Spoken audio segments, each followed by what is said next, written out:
will actually cram their getaway trips into the 23rd and the 24th. So around about 40% of all getaway trips taken on those 2 days. And clearly, one of those days, or at least one of those days, actually is covered by at least a rail strike and clearly those national highway strikes as well. So it's a pretty difficult picture for drivers, I think, this year.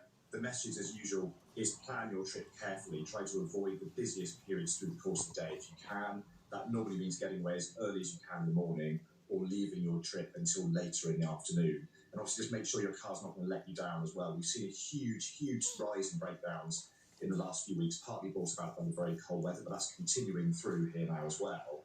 So, nobody wants to break down for better times, but when we're all trying to get away to see friends and loved ones, making sure your tyres, oil, coolant, those sorts of things are all at the levels they should be, should hopefully guarantee a more straightforward trip.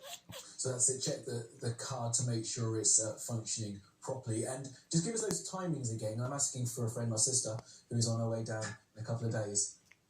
Yeah, we're expecting 40%, the bulk, actually large proportion of getaway trips to be crammed into the 23rd and 24th, around about 8 million separate leisure trips by car over those 2 days. And the times to avoid are really the middle of the day. You want to head out as soon as you can in the morning, ideally sort of by 7 o'clock in the morning, sort of get on the road, or leave your journey until later in the morning, or even later into the afternoon, actually, to try to avoid the worst of the queues. The reason we have the jams we do is because everyone's on the road at the same time, and people tend to get up slightly later when we're sort of moving into sort of Christmas mode. So if you can get up nice and early and get out on the road, you're more likely to have a straightforward trip, I think.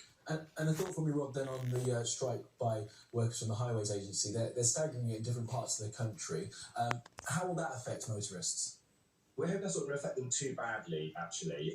It is obviously some operators who work in some of their control centres who are striking, but it's clearly part of a much bigger picture. And in fact, the research we did today at the RAC suggested it's the rail strikes that will have a bigger impact on people. We spoke to around about 2,000 drivers, 2,000 people rather, last week. And around about a fifth of them said that their getaway trips at Christmas have been directly impacted by the rail strike, and they were having to move into road, car-based transport instead. A figure that rose to nearly 4 in 10 young people. So that just shows just how sensitive that particular group is to what's happening on railways at the moment. Clearly, that's only part of Christmas Eve. That's going to